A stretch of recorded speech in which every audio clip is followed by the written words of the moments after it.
There are signs we have found this outbreak relatively early in its life.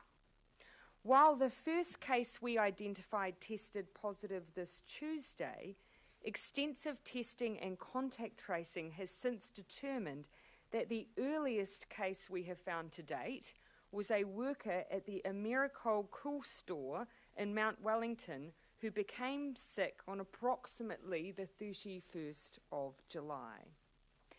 This may not yet be the origin of the outbreak, but on the information we have to date, it's the earliest sign of the re-emergence of the virus. In terms of the ongoing investigation to identify where the virus originated from, there is still no clear connection at this point. Contact tracing and genomic testing has not found a link to the border or managed isolation and quarantine facilities at this stage.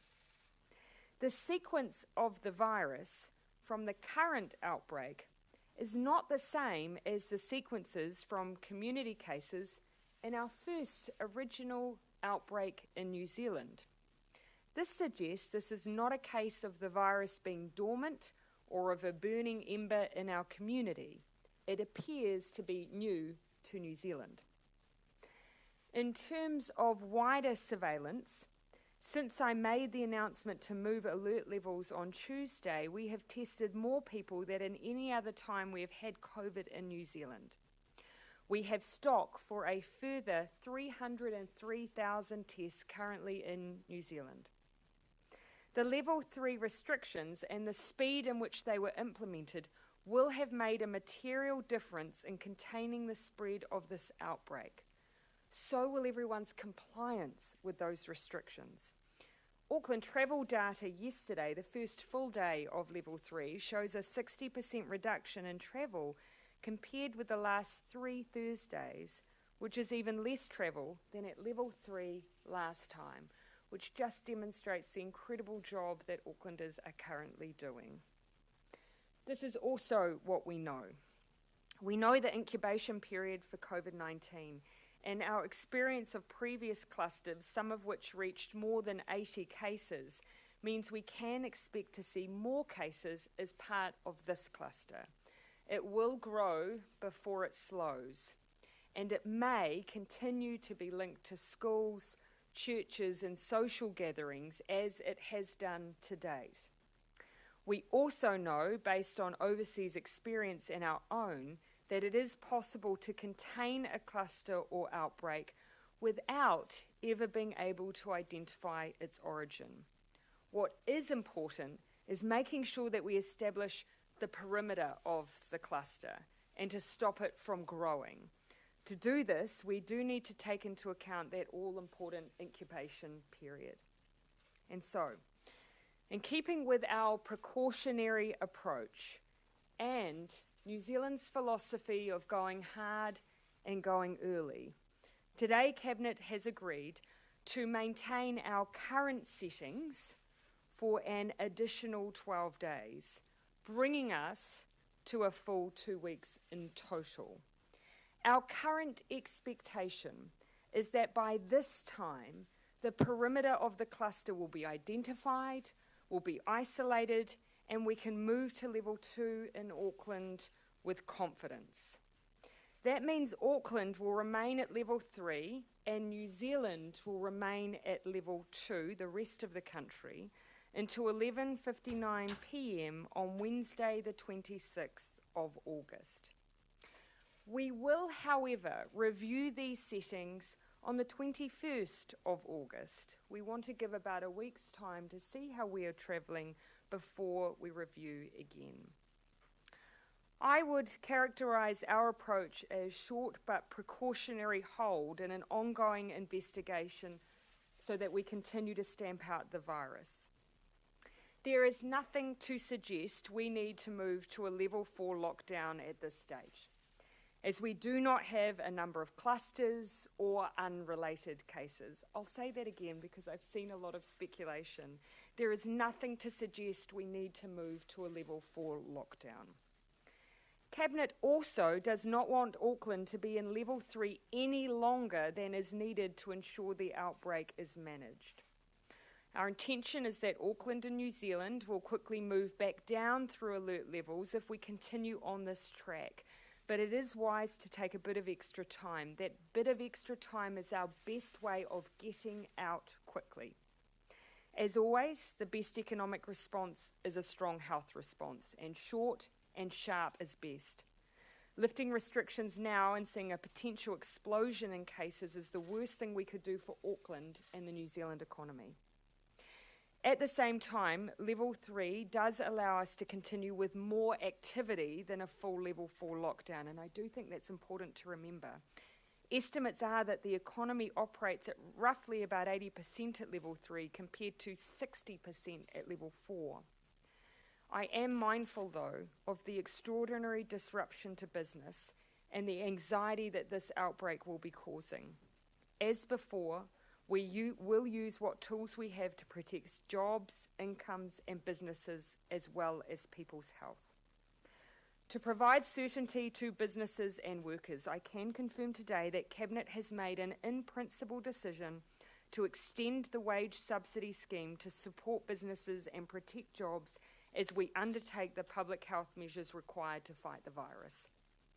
Finance Minister Grant Robertson will be working through the final details with officials and Minister Sepuloni over the weekend. But I can say that the extension to the wage subsidy will be nationwide and will cover the period of time that the current level 3 restrictions remain in place. Minister Robertson is here, and once Dr. Bloomfield and I leave the podium, he will take the stage to give a bit more of an explanation and answer any questions you have on that. I want to touch very briefly on the activity that continues in Auckland under level 3 with the appropriate health and safety protocols in place. Auckland Transport has 44 construction sites operating under level 3. Construction continues across 5 sites on our largest infrastructure project, the City Rail Link, with about 1,200 workers. The Employers and Manufacturers Association has said many food service businesses that closed during level 3 last time are this time adapting and trading on a click and collect or delivery basis. And houses continue to be built in Auckland. Kāinga Ora alone has over 150 projects with over 3,000 units under construction.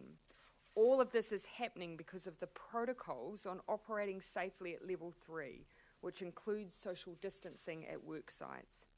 If you have questions over whether your business can operate, please visit the COVID-19 website or contact MB directly. To summarise, as we have said from the start, our overall COVID-19 strategy remains elimination. That requires the ongoing stamping out of the virus any time that it comes back. Together, we have got rid of COVID before. We have kept it out for 102 days, longer than any other country. We have been world leading in our COVID response, with the result that many lives were saved and our economy was getting going faster than almost anywhere else again. We can do all of that again. 1.5 million New Zealanders in our biggest city are carrying a heavy load for our team of 5 million right now.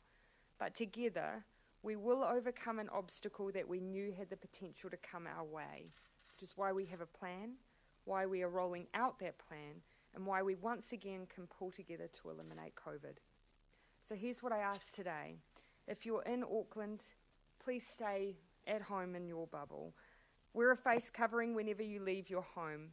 For the rest of New Zealand, use a face covering in places where you're close to others, like on public transport. Download and use the app and make sure you can quickly access all your movements for the last 14 days in case you are contacted by the contact tracers.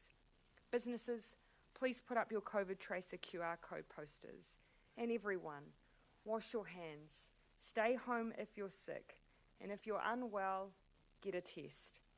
We'll be checking in again soon, but till then, stay safe, stay kind, and stay well, everyone. We're happy to take questions. Jessica. Prime Minister, did you give consideration to an all of North Island level 3, given that we've had cases now outside of Auckland? No, that wasn't something that was viewed as necessary, nor was it something that the Director General advised Cabinet was necessary. Of those cases that we have in the Waikato area, they have all been connected, they've all been contact traced, they've been tested, and they're in isolation. And that is part of our normal regime. We have to, of course, remember Level 2 is designed to be able to coexist alongside a strong contact tracing, isolation and quarantine system. The issue is we have a larger outbreak in the city of Auckland, which is why we have a high level of restrictions there. Debate about whether it should go down to level 2, given that it has been those 12 new cases today. I guess some people were expecting that to be bigger. Ultimately though, what we have seen is of those cases, we are contact tracing a large number of people. And they are groups of people who, prior to the identification of these first cases, so before we were aware of them, had attended churches, had attended schools. And so we're very mindful of the need that whilst we have a small number of currently identified cases, that we need to identify the full perimeter of this cluster and reduce down its potential impact as much as possible. We were very keen to allow ourselves the time to review. If we find, for instance, over the next 7 days that the perimeter is identified, that it's well contained, we give ourselves the space to consider our settings, but ultimately, for the sake of certainty, we foresee it being no longer at this stage than an additional 12 days. Perhaps give Dr. Bloomfield a chance to speak to his advice on that as well. Thank you, Prime Minister, and kia ora koutou. So just to reiterate the points the Prime Minister's made, our public health advice is essentially consistent with what the decision Cabinet made, which was to extend the current settings for 12 days. The total of 14 days in Alert Level 3 in Auckland and Alert Level 2 around the country is the incubation period, but more important here is we feel that will give us sufficient time to have absolutely determined the extent of the current outbreak and to have contact traced, isolated and tested to identify that and confirm that, both within Auckland and any cases that further cases there may be outside of Auckland. So different from the situation earlier, there may well still be the odd case and the odd new case in 12 days' time. However, the plan now is, and the reason we've put all the effort in to strengthening our testing and contact tracing and to adding in this addition of quarantining our cases to, in particular, prevent onward transmission within households. The reason we've boosted all that is that we can contact trace and test and isolate our way through this outbreak. The alert levels provide additional assurance there. And I just want to make one final comment again on that quarantine situation.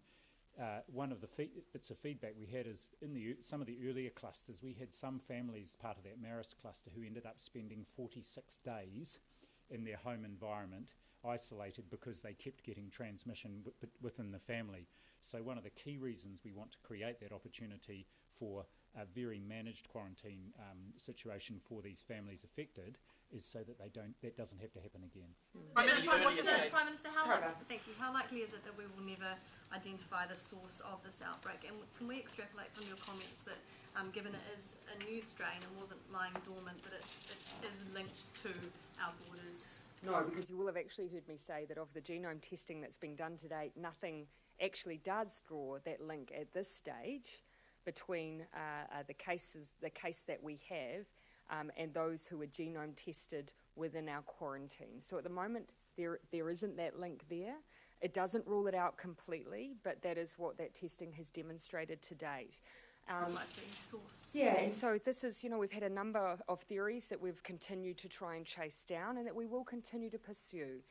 You'll know that one that has been canvassed more broadly has been the idea of whether or not it was just a burning ember that existed in the community that now essentially has really been diminished as a potential because the strain that we have at the moment is not something that we saw originally in New Zealand. Of course, the cases at the moment are still congregating around one work site that was a cool store. There's a number of theories that exist, but not a lot of research that tells us at this point whether or not surfaces are in play or whether or not there was a connection through that supply chain as yet. We continue to pursue that, but we may not know. And so what I would prepare everyone for, we do not necessarily need to answer that question in order to contain and deal with this cluster effectively. In fact, overseas, that has been the case on many occasions, and in fact in New Zealand we've had those circumstances too. Just that update from the 1 p.m. press conference when we weren't certain of the link with that one case that's in Auckland Hospital. You're now saying that it's likely linked to the cluster. Can you elaborate on that and how and what you know? Yes, what I can add is that there is a connection between where that person's workplace is and the Americold workplace, and it seems very likely that we will be able to connect that case back to this existing cluster, but it's still not yet confirmed. Prime Minister, what does today's decision mean for the timing of the election? Today, the most important focus for Cabinet, and indeed for myself, on the advice of the Director-General, was what we do with alert levels. And so that's not a decision that I have taken at this stage, but obviously we have another 48 hours, and so I'll take that time and make sure that you hear from me further on that in the interim. Pushing it out 12 hours means that the election on September 19th can no longer happen, given the campaign. Sorry, what was your rationale? Sorry?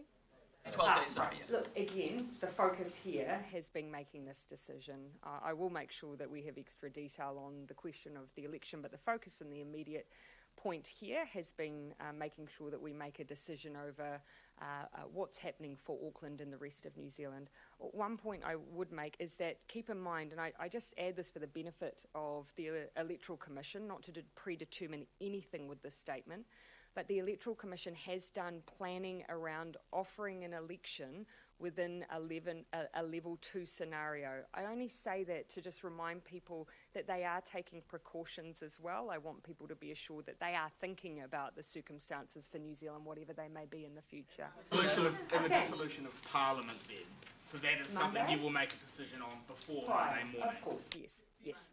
So what happens to the rest of the country when Auckland moves to level 2? Does the rest of the country stay at level 2? We'll make an assessment at that time. So every time we reassess Auckland settings, we'll make an assessment around the rest of New Zealand as well. Are you firm on that August 26th date, or have you given yourself some wiggle room with the review on August 21? If the mass testing showed, that the outbreak appeared to be contained, might we move alert settings? Ease them early. Yeah, it's a review, and so we are giving ourselves that opportunity. We did want, however, to give people a bit of certainty around the planning. We foresee, at this stage, no reason why it will be any longer than midnight Wednesday the 26th of August, but we will be reviewing in 7 days' time. Did you discuss making masks mandatory, especially? No, we've had good discussion around that.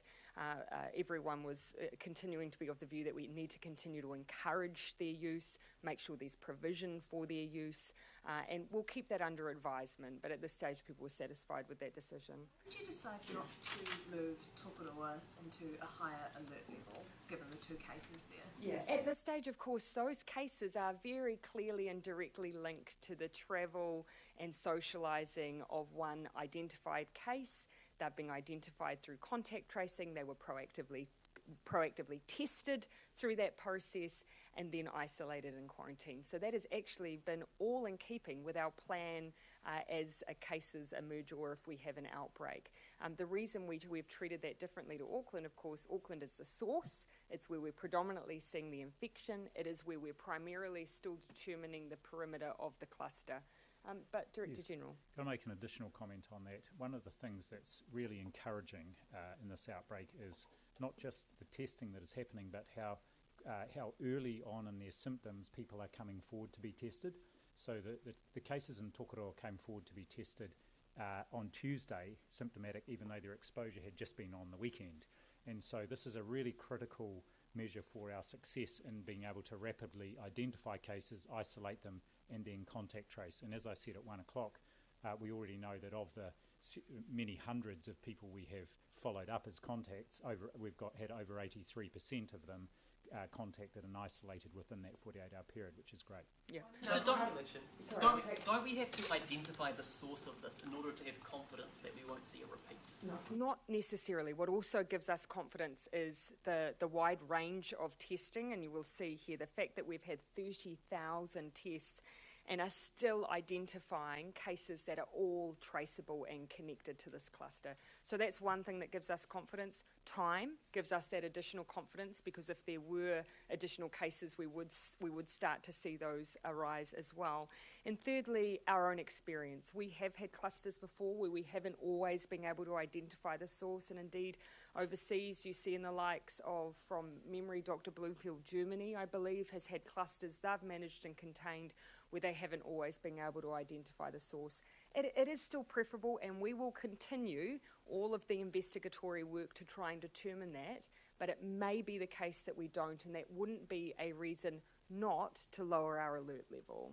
Yeah. What are the latest modelling numbers you have? Well, actually, the most recent conversation I've had with those who have been talking to our modellers is that clusters aren't actually an easy thing or something you can successfully model, because everything is unique to that cluster. It's when you have wider outbreaks and multiple clusters that the modelling's more accurate. So the caution I've been given is that modelling is unlikely to be able to predict what we would see here. We can rely, however, on past clusters just to get a sense of how they tend to behave and the scale of them. And we have seen in New Zealand clusters that can get up to the 80, 100 mark. Is that a fair reflection, Dr. Bloomfield? On the election question, Yes. One of the options obviously is you have available to you is just to leave it to the Electoral Commission, because they have the powers to defer. Would that be a prudent course of action, given that would take the politics out of it? Yeah, look, again, as I say, the most important, and I think it's not an unfair statement, the most important thing for Cabinet, and indeed myself today, because that is where the decision over the election date at the moment falls. You're right to say that down the track it would fall to the Electoral Commission. At the moment, my focus was simply on making sure that our resurgence plan was in place, that we're doing everything that we need and we have the settings in the right place. I've got another 48 hours, I'm going to use it, and I'll come back on the question of the election. Sorry to interrupt you. Go ahead. Who will you bring into your confidence? Who will you consult with over the election day? Oh, well, ultimately it's something that falls on my shoulders. I am aware, though, of the Electoral Commission's view and all of the issues they have to factor in. It's one of the reasons I did highlight that they have done preparatory work around the different settings New Zealand might be in. But I did make sure that I was briefed by them in that regard yesterday afternoon, so that I can factor all of that in my thinking. Brett? Just in terms of the difficulty with the modelling, but Yes. do you then have milestones, though, that you can look at in terms of working out whether this particular cluster is coming under control, where you feel comfortable about dropping down the levels? Yes. Dr. Bloomfield, because he has to use that information to give advice to us. Yeah, so I think the critical thing is the pattern of the spread that we see over the next, and the cases we see over the next 7 to 12 days, and the sort of settings they are occurring in. So partly it's about the number, and also whether there is geographical containment, and or whether those cases and or their close contacts have been in settings where there could have been further spread, like churches or schools and so on. We've seen that already. So again, it's looking at the pattern, geographical and those sorts of settings, the number of cases, the links between them, and also we'll also be looking for the rate of growth. We're growing quite quickly at the moment. We'll want to see that level off. Yeah. One of the things we have discussed, though, is that don't expect that we have to see, for instance, 0 cases at all in order to move levels. It is something that we've discussed. Of course, our regime has to be built for us to be able to exist in a level 2 environment with the management of cases. What we will be looking for, though, is just to really have a sense that we've got what I'm calling the perimeter of the cluster under control. I'll come to Jackson. Prime Minister, it's obviously still early days, but all of the cases, except the one still under investigation, can be linked to the same cluster. Have we dodged a bullet here? It is heartening to see at this stage that linkage between all of those cases. We don't want to get ahead of ourselves. We've always taken a precautionary approach, because if you make a wrong move with COVID, we can see very easily the long-term impact of that, and particularly in terms of how long, as a consequence of the wrong move, you can spend with restrictions. And Australia, has demonstrated that to us. So we are looking at the experience of others and making our decisions.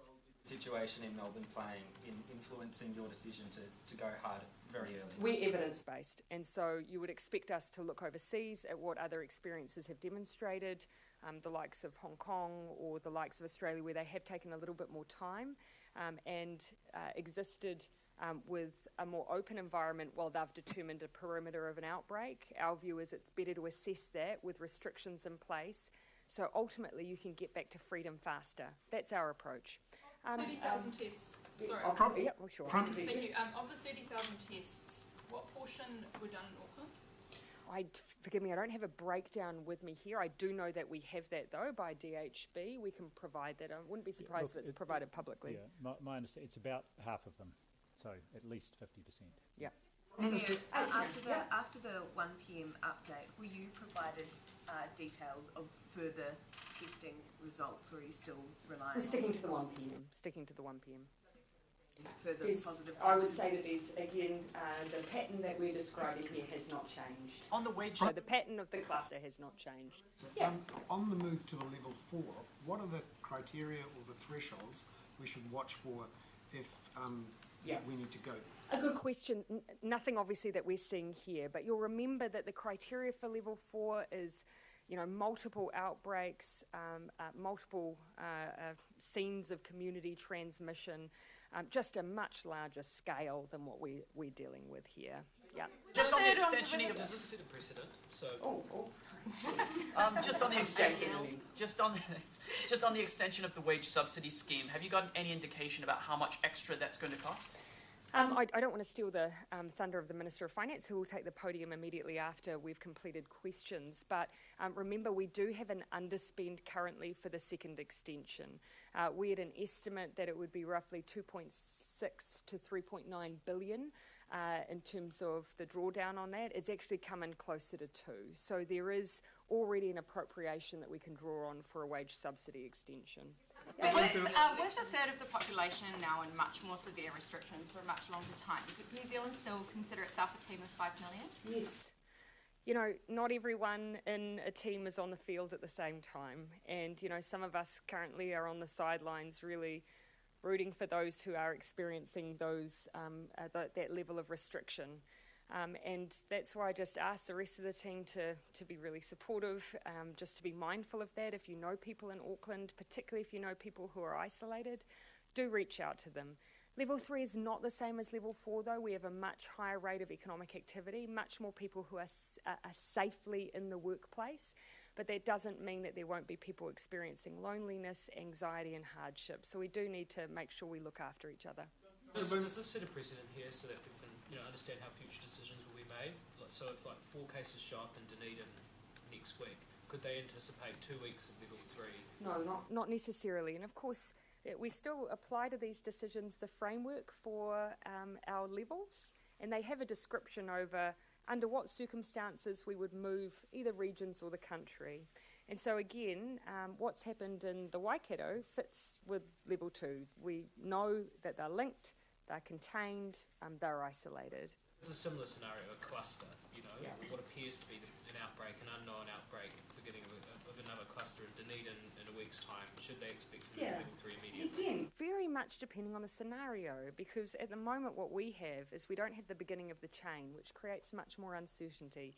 If you have the beginning of the change, even that changes some of the decision making. So that's why when we developed our resurgence plan, it was based on a range of different scenarios, because it ultimately will come down to what you're experiencing, where the chain begins, and how wide and connected the clusters are. That covers it. Satisfied with the rigour of restrictions on movement outside of Auckland. There have been reports of not insignificant amounts of people flying into places like Christchurch and Queenstown.